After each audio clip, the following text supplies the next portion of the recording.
Saudara, nama Kaisang Pangarep masuk dalam bursa di Pilgub Jawa Tengah. Tentunya pilkada di kandang Banteng jadi pertarungan sengit antara PDI Perjuangan dan juga Presiden Joko Widodo. Apa saja sebenarnya yang membuat putra bungsu Presiden Jokowi tersebut lebih unggul dibandingkan dengan nama-nama lainnya? Apakah hanya melambung berkat Jokowi efek? Kita bahas bersama dengan sejumlah narasumber yang sudah hadir melalui sambungan Zoom. Ada juru bicara tim pemenangan Pilkada PDI Perjuangan, Mas Aryo Seno Bagaskoro. Selamat pagi, Mas Seno. Selamat pagi, Mbak Risti. Ya, kemudian juga ada Direktur Eksekutif Lembaga Survei Indonesia atau LSI, Mas Jayadi Hanan. Selamat pagi, Mas Jayadi. Pagi Mbak Desti. Ya. Pagi kembali Mas Seno. Ya. Pagi Pak Jayadi. Oke, kita juga masih menunggu ya kehadiran dari Ketua DPP Partai Solidaritas Indonesia, Mbak Ceril Tansil, yang mungkin nanti akan bergabung menyusul bersama kita di Sapa Indonesia pagi hari ini. Tapi kita ke Mas Seno dulu deh. Mas Seno, ini kan kalau kita lihat ya, PDI Perjuangan ini merupakan basis suaranya di Jawa Tengah begitu ya. Ibaratnya Jawa Tengah tuh kandang banteng lah istilahnya. Nah, di Pilkada Jawa Tengah ini nanti akan ada pertarungan sengit nih antara PDI Perjuangan dan kemudian Koalisi Indonesia Maju yang kita lihat juga Jokowi efek juga masih tinggi di Jawa Tengah. Nah, yang bikin saya tergelitik adalah pernyataan dari Ketua DPP PDI Perjuangan Mbak Puan Maharani yang mengatakan kalau bisa dikatakan Kaisang Pangarep patut juga dipertimbangkan, nggak apa-apa, bagus juga. Nah, dari pemahaman PDI Perjuangan sendiri bagaimana ini? Oke, terima kasih Mbak Risti. Pertanyaannya pagi-pagi sangat menggelitik kita semua. Artinya bahwa di Jawa Tengah itu jadi satu daerah yang strategis dan jadi prioritas PDI Perjuangan tentu sudah bukan menjadi rahasia umum. Itu sudah sebuah fakta yang kita ketahui bahwa di berbagai daerah kami memang menempatkan prioritas. Dan secara elektoral, secara historis data, secara kedekatan kultural, bonding dengan masyarakat, di Jawa Tengah PDI Perjuangan telah terbukti berhasil menghasilkan, melahirkan banyak sekali nama-nama pemimpin di tingkatan daerah yang kemudian berhasil menjadi pemimpin yang baik di tingkatan pusat sekalipun. Oleh karena itu secara kesejarahan juga kami bersyukur bahwa dari tahun ke tahun pemilu legislatif kami dipercaya oleh masyarakat Jawa Tengah untuk menjadi pemenang pemilu di sana. Termasuk di dalam pilkada. Pilkada yang lalu pun ada nama Mas Ganjar Pranowo, Gubernur Jawa Tengah, yang akhirnya kami diberi tugas oleh partai untuk menjadi calon presiden di Pilpres yang lalu. Artinya Jawa Tengah ini dengan PDI Perjuangan sangat identik. Nah, persoalan tentang nama-nama yang hari ini muncul, tentu ada berbagai mekanisme yang kita gunakan. Bahwa mendengarkan masukan dari para pengurus, masukan dari bawah menjadi penting, yes. Tetapi kan tentu ada nama-nama dari survei, pendekatan saintifik yang juga kita cermati. Bahwa dari LSI, dari Pak Jayadi menyampaikan ada beberapa nama yang muncul. Ada nama dari internal kami, misalnya ada Mas Bambang Pacul dan Mas Hendra Priyadi di sana. Itu tentu menjadi satu pertimbangan serius. Karena sebagai partai, kami tentu punya kepentingan untuk mendorong kader-kader internal kami untuk bisa menduduki jabatan strategis di ruang publik. Tapi kalau kan dari pusat mengatakan patut juga dipertimbangkan nama Kaisang, bukan justru nama dari kader internal partai Anda sendiri, seperti apa ini? Padahal kan kita tahu juga PDI Perjuangan punya bibit-bibit unggul di Jawa Tengah. Ya betul, artinya secara eksternal pun kami juga harus mencermati dinamika nama yang berkembang. Bagaimanapun itu juga bagian dari pencermatan yang kita lakukan dalam melakukan analisis dan pendalaman situasi. Misalnya ada nama Mas Kaisang, ada nama yang lain-lain juga, yang hari ini sebenarnya sering tampil di mana-mana di Jawa Tengah kan Pak Lutfi misalnya, yang tampil dengan berbagai baliho. Tapi kan ternyata saat dicari, ternyata secara popularitas lebih tinggi Mas Kaisang. Nah, ini kami harus melakukan pencermatan-pencermatan. Bagaimanapun kan kalau bicara rangkaian peristiwa munculnya nama Mas Kaisang yang sangat tinggi di survei, itu kan tentu publik tidak bisa memisahkan dengan ada fakta bahwa sebelumnya ada aturan yang diubah di Mahkamah Agung, yang itu akhirnya mengizinkan secara prosedural Mas Kaisang untuk berlaga. Kemudian ada juga ungkapan dari Pak Sekjen PKS misalnya, yang menyampaikan bahwa ada upaya untuk menyodorkan dalam tanda kutip nama Mas Kaisang ke beberapa partai politik, meskipun sudah dibantah. Tapi rangkaian peristiwa itu tentu harus kami cermati gitu, sampai kemudian nama itu muncul. Sebenarnya ini peristiwa apa? Lalu apa kaitannya dengan misalnya gejala politik tertentu yang hari ini banyak dikritisi oleh masyarakat netizen misalnya. Nah, ini tentu kami sedang perhatikan baik-baik. Nah, dalam pencermatan itu tentu menjadi menarik. Maka kalau kita membaca dari apa yang disampaikan oleh para pimpinan partai kami, sebenarnya poinnya adalah semuanya kami pertimbangkan secara analitikal, tapi kalau persoalan rekomendasi tentu mekanismenya harus melalui tahapan-tahapan tertentu dan nggak bisa dalam 1-2 malam. Saya rasa itu, Mbak.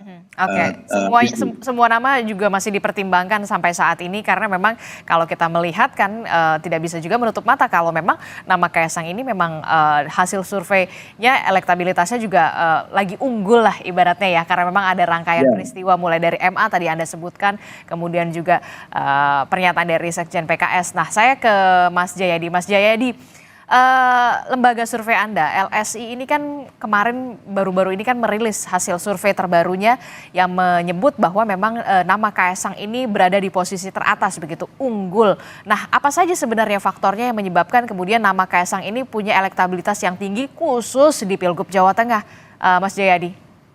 Kalau berdasarkan data yang ada sekarang, artinya data sementara ya, nanti bisa berubah. Ada dua faktor utamanya yang menyebabkan Kaisang cenderung lebih unggul. Dengan catatan unggulnya belum dominan ya. Oke. Itu di simulasi banyak nama itu 15 berbanding 12. Itu sebetulnya jaraknya secara statistik tuh sama sebetulnya, tidak signifikan. Tapi kita anggaplah unggul gitu. Nah, dua penyebabnya itu. Satu, Kaisang, tadi disebut Mas Seno, itu yang paling populer, yang paling terkenal di Jawa Tengah itu. Di survei ini kita ukur tingkat keterkenalan atau popularitas Mas Kaisang itu sudah 80% lebih, 82% kalau nggak salah ya. Dengan demikian seorang tokoh yang populer tentu apalagi tingkat kedisukaannya tidak terlalu tidak buruk ya, Mas Kaisang itu di kisaran 70%, itu dia potensial untuk memiliki elektabilitas yang tinggi. Nah, kalau dibandingkan dengan potensi lawannya, Pak Lutfi, kemudian Pak Yassin Maimun, kemudian Mas Bambang Pacul, Mas Sudaryono, dan lain-lain, itu tingkat popularitas mereka jauh di bawah Kaisang, masih di bawah 50%, 40-an%. Jadi salah satu yang menjelaskan itu unggul popularitas. Nah, dari sisi ini berarti kan popularitas bisa dikejar tuh kan. Kita nggak tahu apakah kalau popularitasnya terkejar, apakah tetap akan unggul. Nah, faktor kedua yang agak sulit diperoleh calon lain adalah yang Anda sebut Jokowi Effect itu. Jadi kita ukur dari misalnya orang yang pemilih di Jawa Tengah yang menyatakan puas dengan kinerja presiden, itu lebih cenderung memilih Kaisang memang. Baru setelah itu Pak Lutfi, baru nama-nama lainnya. Jadi dua faktor itu, Mbak. Nah, kalau boleh saya komentar pernyataan Mbak Puan itu terkonfirmasi juga di survei kita pernyataan Mbak Puan itu. Maksud saya gini, pernyataan Mbak Puan itu kan dari tingkat pimpinan partai, dari tingkat elit ya. Terus kalau kita cek di akar rumput PDIP, paling tidak sampai dengan Juni 2024 ini, pemilih PDIP itu memang dukungannya itu ketiga nama. Mereka belum menentukan juga tuh, masih mempertimbangkan 3 nama terutama, yaitu Pak Ahmad Lutfi, Mas Bambang Pacul, sama Kaisang. Itu dapat, kalau kita breakdown, dukungannya itu 20-20-20-an aja, sama kuat gitu. Jadi wajar masih kalau seimbang lah ya, belum ada yang terlalu dominan. Belum, di kalangan pemilih PDIP ya. Artinya pemilih PDIP pun mempertimbangkan sejumlah nama itu termasuk Kaisang gitu. Jadi cocok itu pernyataan Mbak Puan dengan suara akar rumput PDIP untuk sementara. Tapi nanti mungkin berubah kalau PDIP sudah memutuskan kan gitu. Nah, keputusan itu kan seperti kata Mas Seno, keputusan itu bagi partai kan cukup kompleks, tidak hanya bicara satu faktor. Minimal misalnya ada 3 faktor yang dipertimbangkan oleh partai. Satu, faktor elektoral yang kita bicarakan sekarang, ya kan? Yang kedua, faktor-faktor yang sifatnya strategis.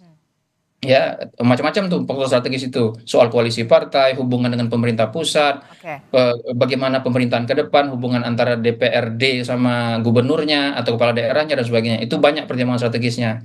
Nah, pertimbangan ketiga yang sering ya atau jarang disebut oleh banyak pihak atau banyak partai adalah pertimbangan kaderisasi. Seringkali kita hanya pikir kalau pilkada tuh fokusnya cuma menang gitu. Padahal pilkada juga atau pemilu juga bisa ajang kaderisasi. Jadi bisa aja partai setelah dia melihat yang lebih penting di wilayah tertentu faktor kaderisasi yang diutamakan. Nah, kalau faktor kaderisasi yang diutamakan, maka bobot untuk kader internal menjadi lebih besar. Oke. Jadi itu gabungan berbagai kompleksitas pertimbangan itu yang nanti akan menentukan siapa atau pasangan mana yang akan diusung atau didukung oleh partai politik dalam pemilu seperti pilkada. Oke, cukup mengejutkan popularitas Kaesang Pangarep putra bungsu dari Presiden Joko Widodo ini popularitasnya 80% ya kalau tidak salah ya. Tadi Mas Jayadian mengatakan bahkan Ya, kalau menurut saya nggak mengejutkan karena Mas Kaisang sudah beredar lama sekali, oke, tidak ya terlalu mengejutkan. minimal peredarannya sangat sangat intensif sejak menjelang pilpres, ya kan? Oke. Terutama sejak beliau pilpres dan pileg, terutama sejak ngambil posisi sebagai ketua umum Ketua Umum PSI. PSI. Wah itu dan Langsung melesat seperti begitu yang menurut Anda ya iya seperti yang popularitasnya kita ya. betul dan 3 minggu terakhir itu kan nama Kaisang disebut terus dikaitkan dengan pilkada Jakarta. Mhm. Jadi kalau Itulah yang dia kemudian populer menjadi salah satu wajar. faktor juga yang kemudian meningkatkan elektabilitas atau popularitas dari Mas Kaesang. Saya ke Partai Solidaritas Indonesia, Mbak Ceril Tansil yang sudah bergabung bersama kami melalui sambungan Zoom. Selamat pagi, Mbak Ceril. Mbak Ceril ini lagi Halo, bahas selamat nih, pagi. lagi bahas ketua umum Anda nih ya, yang dikatakan dari LSI ini punya popularitas yang cukup moncer begitu ya di Pilgub Jawa Tengah atau di wilayah Jawa Tengah yang kita tahu kandang banteng nih kalau di Jawa Tengah. Nah, jadi dari PSI sendiri Mas Kaesang ini akan maju di Jateng atau justru di Jakarta? Kalau ngelihat LSI kan populernya di Jawa Tengah nih, Mbak Ceril. Kalau dari DPP kita belum memutuskan ya. Saya berkali-kali dalam berbagai kesempatan di media menyatakan bahwa Sekjen PSI Raja Juliantoni sudah menyatakan ini kita tunggu bulan Agustus.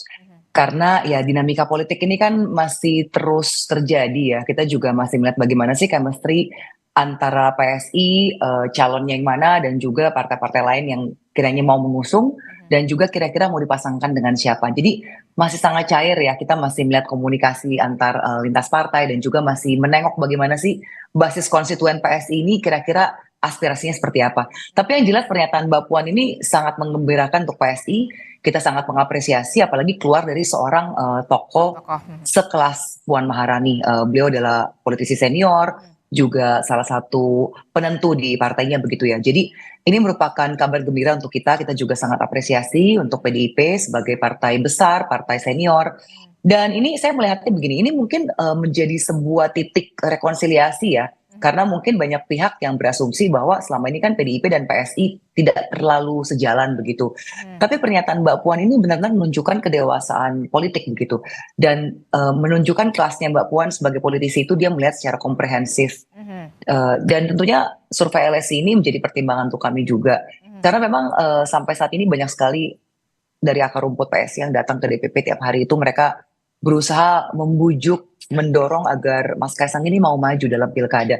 Tapi apakah Mas Kaesang akan berlaga atau tidak, meramaikan atau tidak, ini belum ada putusan. sampai saat ini PSI masih menghitung. Oke. Begitu. Kita masih menghitung-hitung lah dan juga melihat kira-kira dukungan dari partai-partai mana saja. Karena tentunya untuk maju pilkada itu kan tidak mungkin hanya PSI sendiri. Betul. Gitu.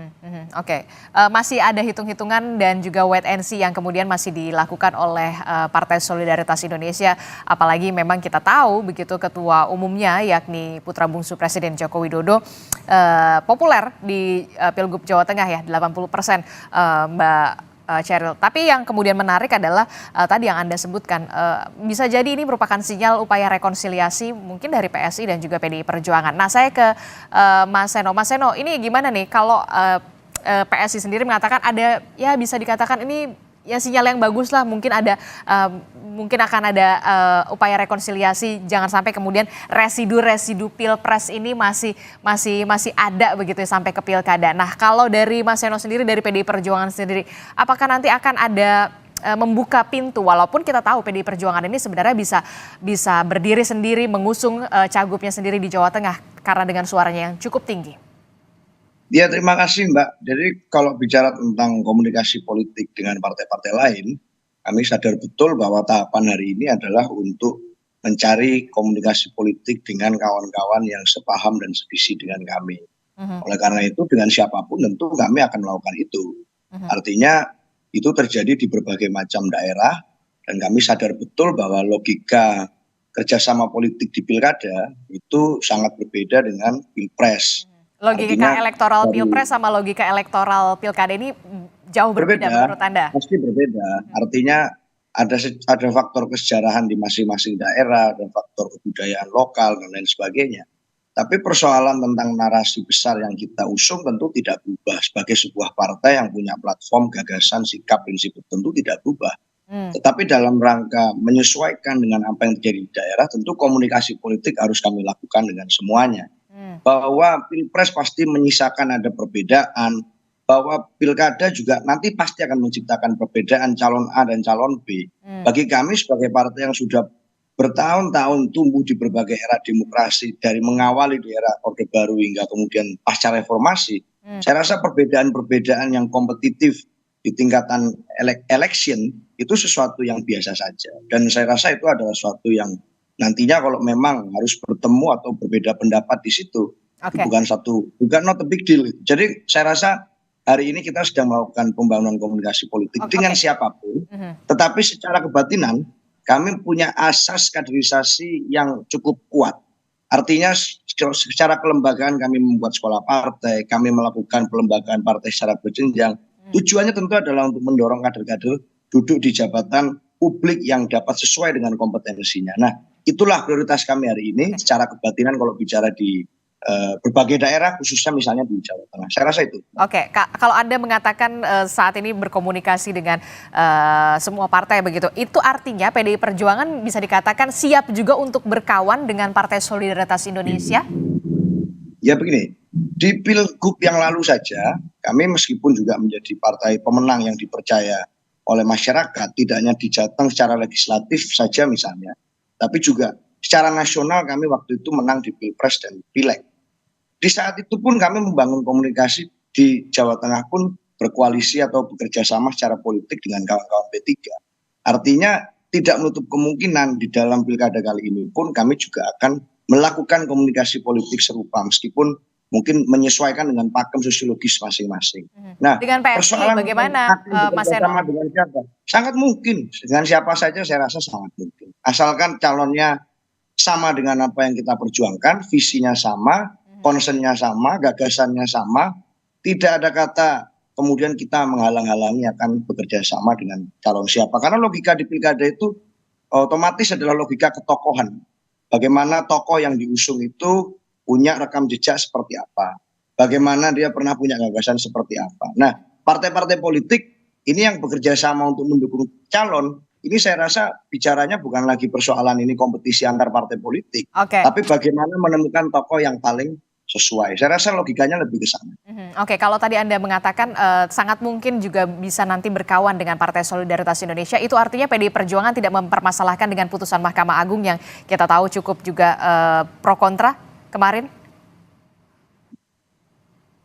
Mas Seno? Mas Seno?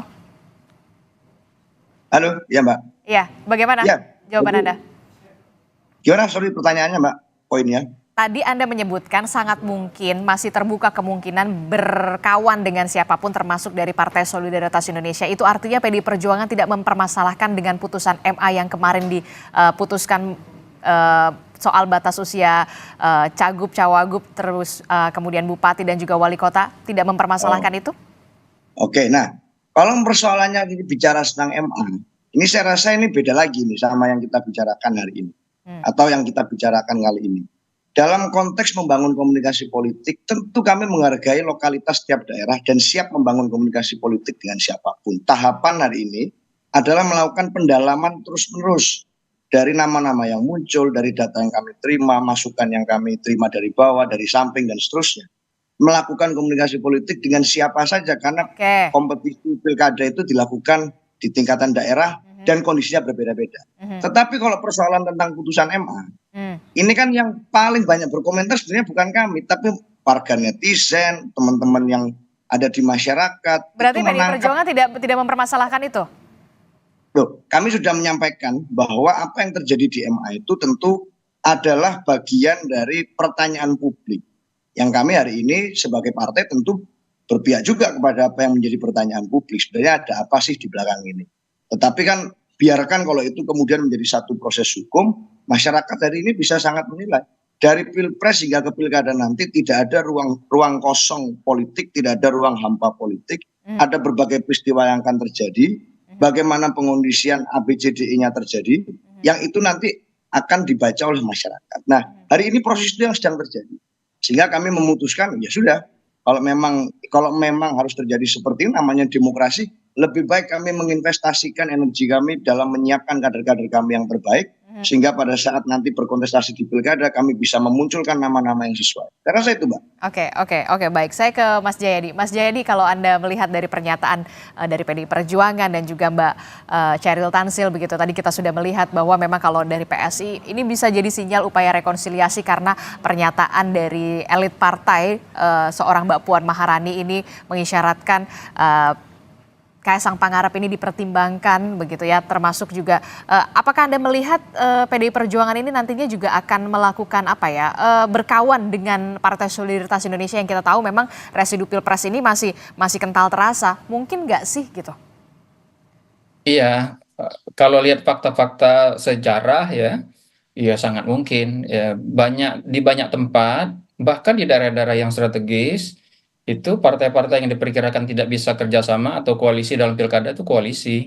Sebagai contoh kan kita sering menganggap PSI sama PKS dulu susah sekali kan ketemu. Tapi kan di beberapa tempat PSI sama PKS berkoalisi dalam pilkada misalnya. Apalagi di Jawa Tengah. Di Jawa Tengah itu kan sebetulnya antara Pak Jokowi, Mas Kaisang dan keluarga Pak Jokowi lah dengan PDIP itu kan sebenarnya tadinya kan sama-sama banteng kan. Jadi sama-sama di kandang banteng. Jadi ini kalau kita lihat begitu, kalau ada dua calon dari PDI Perjuangan dan dari keluarga Pak Jokowi, itu berarti kan pertarungannya sebetulnya antara banteng dengan mantan banteng, mantan sama keluarga. Jadi mereka punya histori yang bisa membuat mereka bisa jadi lebih mudah bekerja sama kalau melihat historinya. Tapi bisa jadi perbedaan yang muncul di Pilpres dan Pileg kemarin itu bisa jadi belum selesai gitu dampaknya. Nah, tapi Anda melihat dampaknya masih belum selesai atau bisa jadi upaya rekonsiliasi yang disebutkan oleh Partai Solidaritas Indonesia, Mbak Chairil tadi, peluangnya? Ya itu tergantung kepada apa yang akan diputuskan oleh PDIP dan Kaisang dan koalisinya gitu ya. Kalau misalnya PDIP memutuskan untuk lebih mempertimbangkan persoalan-persoalan strategis, misalnya hubungan antara nanti gubernur dengan PDI, kemudian pimpinan pemerintahan ke depan bersama PDI dan sebagainya, bisa jadi mereka ketemu tuh di Pilkada Jawa Tengah gitu. Yang pasti saya kira Jokowi efek itu ada di Jawa Tengah. Itu ada. Dan kalau ada Jokowi efek, lalu ada calon dari keluarga atau orang yang dianggap dekat dengan Jokowi di pilkada, maka kemungkinan Jokowi efek itu akan ke sana gitu. Nah, pertanyaannya apakah partai seperti PDI Perjuangan akan menghitung apakah Jokowi efek itu bisa disaingi atau tidak? Kalau bisa, saya kira akan bisa muncul dua gitu. Kalau tidak, keduanya bisa ketemu. Karena kalau kita lihat dari pernyataan Mbak Chairil, itu kan PSI juga senang kalau bersama PDIP di Jawa Tengah, kan kira-kira gitu ya. Sementara PDIP memberi sinyal mempertimbangkan Kaisang. Jadi ada titik temunya di situ. Oke, nah ini ya kalau kita berbicara soal spesifik ya, Mas Jayadi, soal Pilgub Jateng di wilayah Jawa Tengah yang kita tahu memang basis suara dari PDI Perjuangan kandang banteng, tapi juga di situ juga masih beririsan dengan Jokowi efek. Seberapa signifikankah Jokowi efek ini bisa mempengaruhi basis suara PDI Perjuangan di akar rumput? Seperti apa? Jangan dijawab dulu, tetaplah bersama kami di Sapa Indonesia Pagi.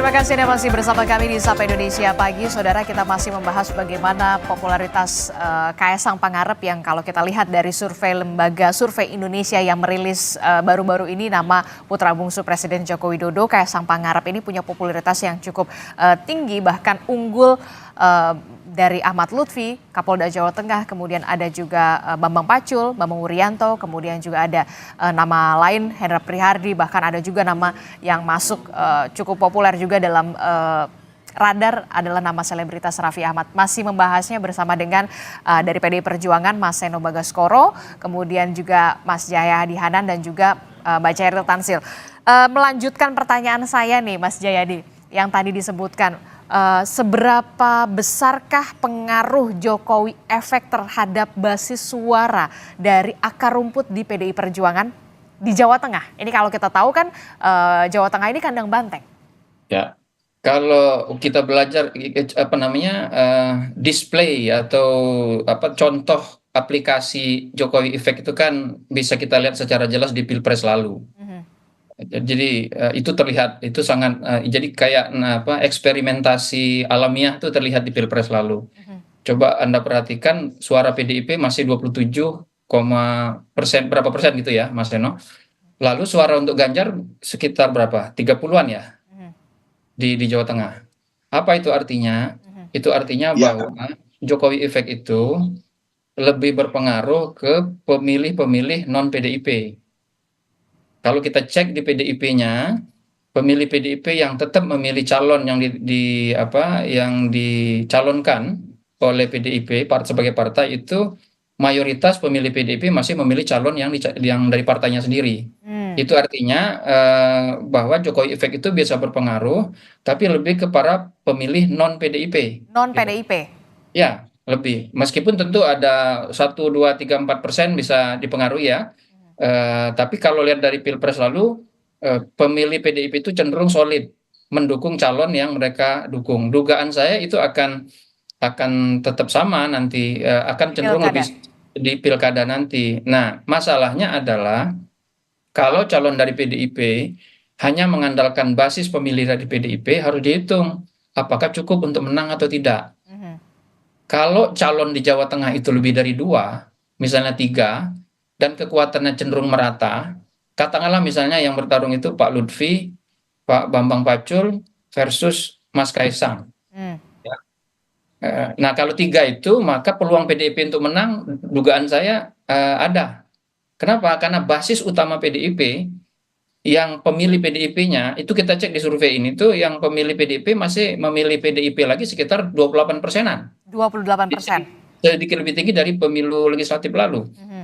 Kalau ditambah efek calonnya mungkin itu akan kayak Ganjar, jadi 30-an lebih gitu ya. Nah kalau ada 3 calon, berarti kan 3 calon ini masih punya peluang yang cukup besar untuk menang. Tapi kalau calonnya cuma 2 misalnya, maka mau tidak mau yang menang harus punya basis suara minimal 50% lebih kan.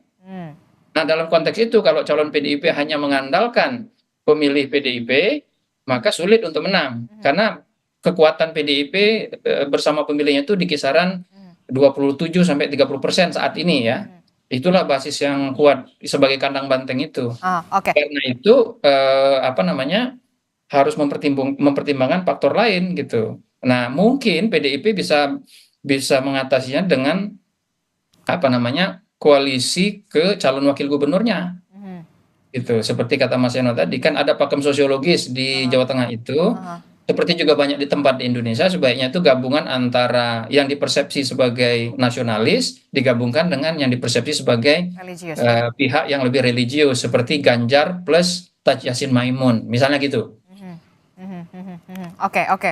Saya menangkap kalau misalkan Jokowi Effect ini memang cukup berpengaruh terhadap yang non PDIP, suaranya yang non PDIP begitu. Nah, menurut Anda nama Bambang Pacul cukup berpeluangkah untuk meraup basis suara PDI Perjuangan yang kita tahu memang sudah unggul di Jawa Tengah?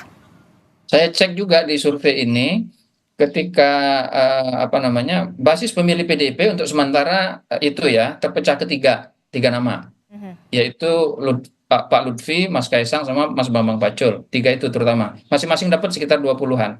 Artinya dugaan saya itu karena PDIP belum memutuskan atau mengumumkan siapa gitu kan.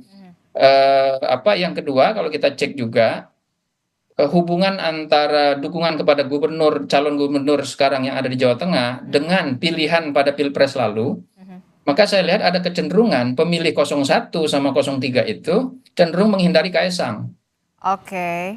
Ya, jadi kalau kita lihat data itu, ya tentu saja data ini bisa dinamis, bisa berkembang. Tapi sementara saya bisa mengatakan kalau dua calon pun, kalau 01, katakanlah basis 01 di Jawa Tengah bergabung dengan basis 03, itu bisa sengit tuh pertarungan dengan dengan kalau misalnya Kim mencalonkan satu pihak saja, mencalonkan Mas Kaisang misalnya gitu. Jadi bisa terjadi pertarungan yang cukup sengit gitu. Oke, kalau kita tadi melihat dan juga menyaksikan paparan kalkulasi ya, ini kan masih hitung-hitungan gitu kan, semuanya masih cair begitu sampai nanti di bulan Agustus lah ya. Mbak Cheryl, dikatakan bahwa Jokowi efek ini masih punya pengaruh cukup kuat di Jawa Tengah khususnya untuk suara yang non PDIP. Nah, kalau dikatakan nama Kaisang ini juga masih punya dapat insentif elektoral begitu, insentif suara juga dari Jokowi efek. Jawaban Anda seperti apa untuk di Jawa Tengah? Ya, ini memang hal yang nggak bisa kita pisah-pisahkan atau kita nafikan ya.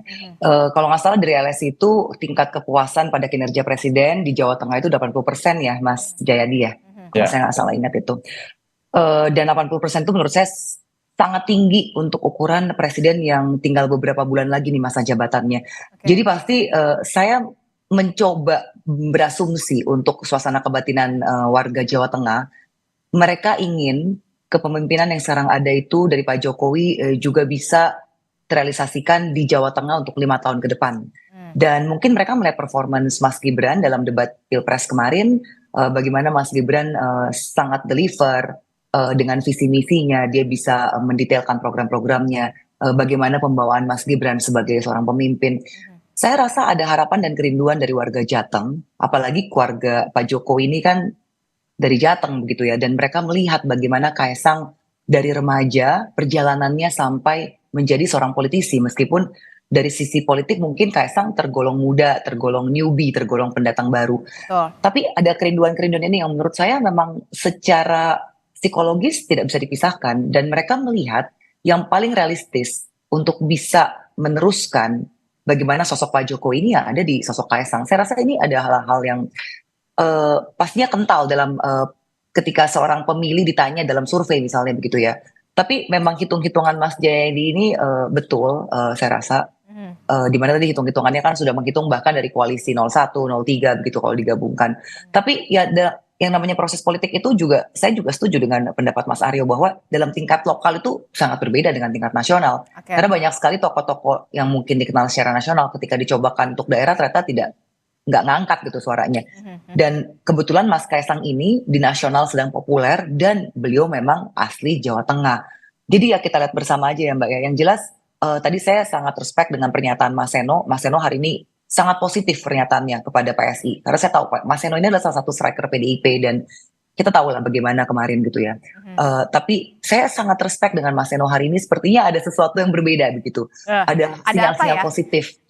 Ada apa ya? Saya langsung tanya deh ke Mas Seno. Mas Seno, ada apa nih? Kayaknya sinyalnya positif sekali. Biasanya kan terlihat defensif begitu. Kalau misalkan masih ada residu-residu Pilpres yang masih terasa begitu. Walaupun kita tahu tadi di akar rumput, kalau kata Mas Jayadi Hanan, di akar rumputnya saja PDI Perjuangan masih ada 3 nama. Nama Kaisang, Ahmad Lutfi, dan juga Bambang Wuryanto. Ada apa ini? Ya prinsipnya sebenarnya simpel aja Mbak. Karena kalau bicara hari ini semua terlalu dini untuk kita mendefinitifkan kesimpulan tertentu. Artinya kalau pertanyaannya tadi adalah apakah kita akan melakukan komunikasi politik dengan semua partai politik? Jawabannya tentu adalah kami terbuka untuk itu. Di banyak daerah kami melakukan komunikasi politik dengan banyak sekali pihak, elemen-elemen politik manapun dengan spektrum pemikiran yang begitu beragam, kami melakukan itu. Tapi kan persoalannya pilkada ini adalah memunculkan nama. Namanya siapa yang akan diusung, kemudian komunikasi politik itu bermuara pada kerjasama politik dengan partai politik mana saja. Maka hari ini di Jawa Tengah pun sebenarnya kami kan prinsipnya sebenarnya PDI Perjuangan ini belum memunculkan nama atau menunjukkan dukungan bahwa akan mengendorse atau mengusung nama tertentu. Artinya partai-partai lain pun juga sama, belum ada yang mengusung nama. Jadi kalau hari ini misalnya judul topik kita ini adalah Mas Kaisang masuk radar PDIP untuk Pilgub Jateng. Radar ini kan artinya bukan otomatis kita pasti akan mengusung Mas Kaisang. Apakah teman-teman PSI juga, Mas Sheryl dan kawan-kawan, akan otomatis pasti mengusung Mas Kaisang? Semuanya masih belum tentu. Nah, artinya apakah tidak mungkin nanti nama-nama yang lain yang hari ini misalnya belum muncul di top 10 yang muncul di survei, kemudian itulah yang akan jadi? Apakah tidak mungkin? Sangat mungkin. Itu kalau bicara dengan pengalaman kita pemilu berkali-kali sebelumnya, seringkali yang masuk di injury time itu malah yang paling moncer.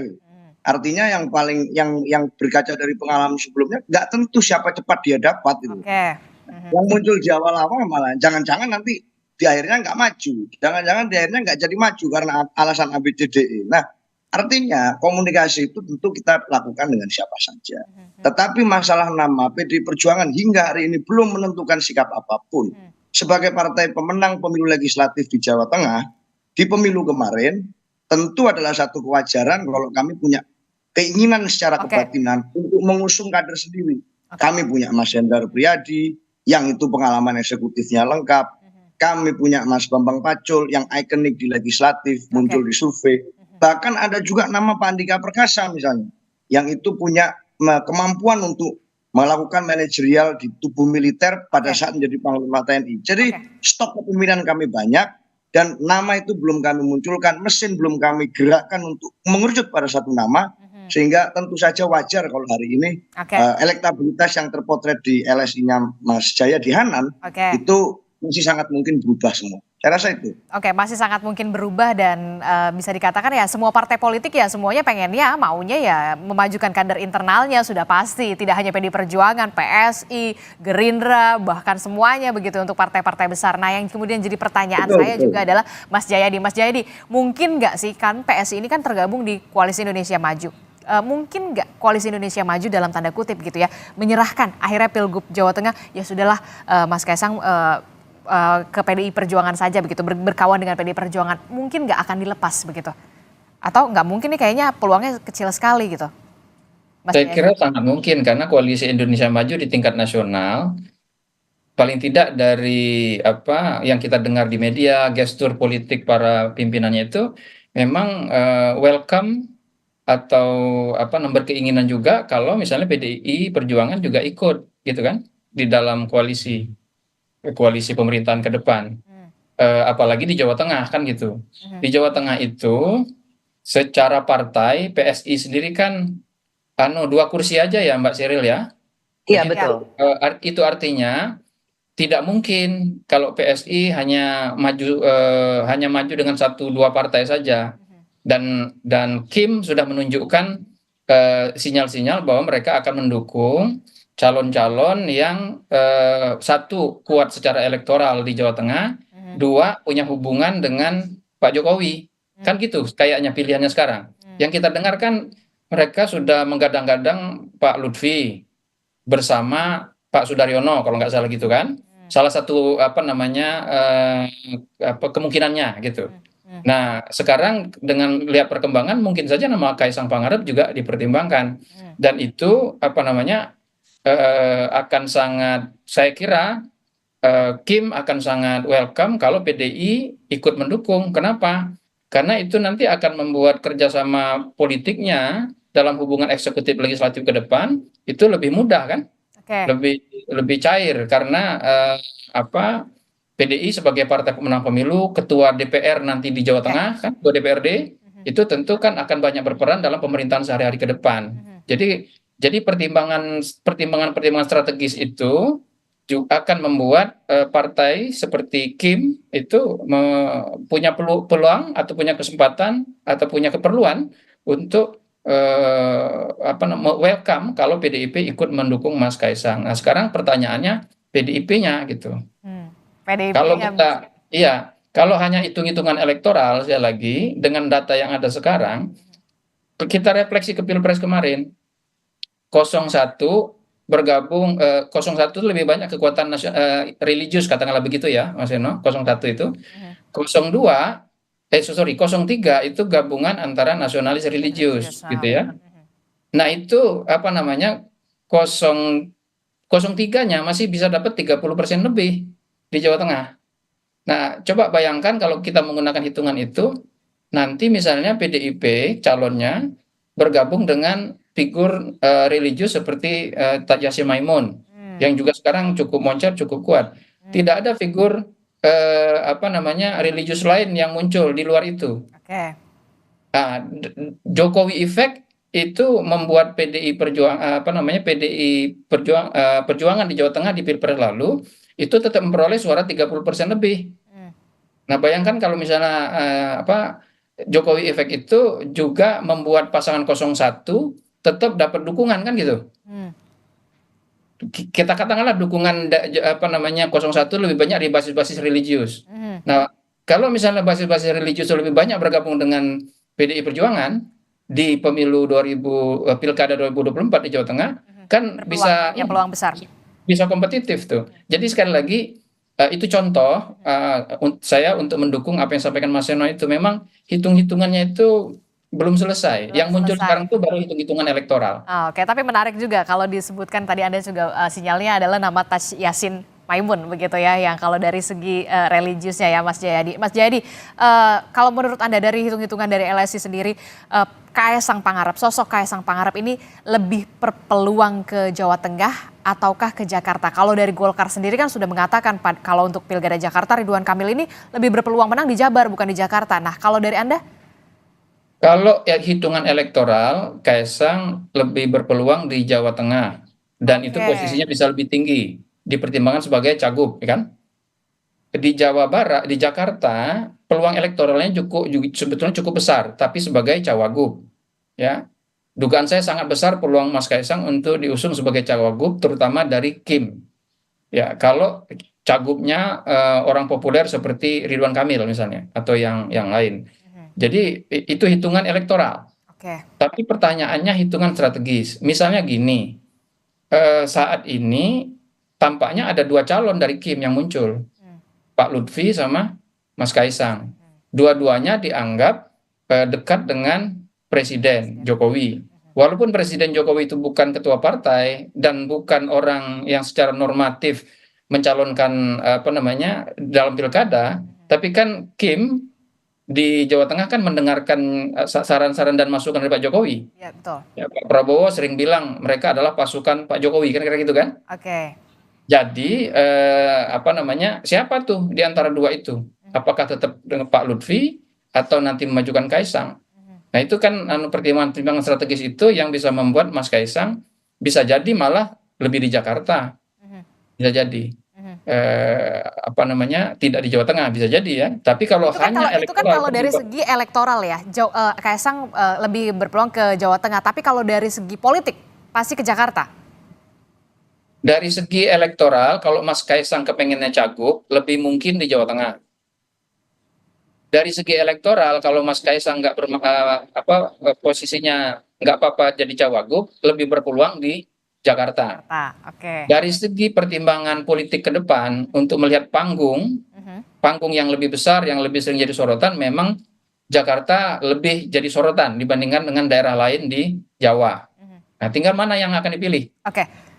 Kita tinggal mana yang mau dipilih. Saya ke Mbak Ceril terakhir, singkat saja. Kalau dari lihat kalkulasi dari Mas Jayadi Hanan dari LSI soal peluang Kaesang Jawa Tengah dan juga Jakarta, sudah masuk ke pertimbangan dari PSI?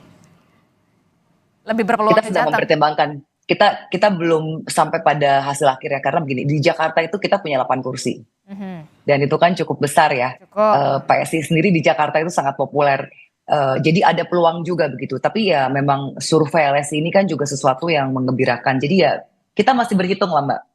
Belum sampai pada titik akhir kita memutuskan apa begitu. Tapi kita tunggu bersama. itu hitung-hitungan dari LSI juga pasti jadi pertimbangan juga dong dari PSI. Pasti. Oke, lebih berpeluang ke Jateng atau ke Jakarta. Kalau dari segi politik ya magnet politik Jakarta ini memang lebih cemerlang, lebih moncer. dibandingkan di Jawa Tengah. Dan juga PSI memang basisnya itu kan di kota-kota besar ya, dan kita tahu lah di ibu kota itu PSI ya popularitasnya bagus. Mhm, Iya. Jadi ya kita masih tunggu bersama lah. Betul. Lagi pula saya kira kalau di Jawa Tengah dengan kekuatan PSI yang hanya 2 kursi, mhm. itu kan nanti di proses-proses kebijakan di DPRD, PSI lebih banyak harus ikut Kim kan, Ya, gitu. Nah, kalau di Jakarta PSI punya bukan hanya kalau istilah orang anak-anak netizen itu, kalau di Jakarta PSI tidak hanya punya 2 cents, tidak hanya punya 2 sen, dia bisa punya 30 sen, 10 sen gitu kan. Kalau di Jawa Tengah PSI cuma punya 2 sen dalam proses kebijakan nanti ya, bukan soal pilkadanya. Oke, semuanya masih cair, dinamikanya masih kita ikuti terus. Mungkin saja ada kemungkinan apakah PDI Perjuangan nanti akan ada keputusan dari pucuk pimpinan tertinggi untuk pilkada, khususnya di pilkada Jawa Tengah yang kita tahu Jawa Tengah ini merupakan kandang banteng. Kita masih akan tunggu, semuanya masih dinamis. Kalau kita lihat dari survei LSI memang betul Kaisang Pangarep punya popularitas yang cukup moncer di Pilgub Jawa Tengah. Terima kasih Mbak Chairil Tansil telah bergabung bersama kami, Mas Jayadi Hanan, Mas Seno. Terima kasih. Selamat pagi. Assalamualaikum. Sehat-sehat semuanya. Waalaikumsalam. Terima kasih Mbak Sheryl, Mas Seno.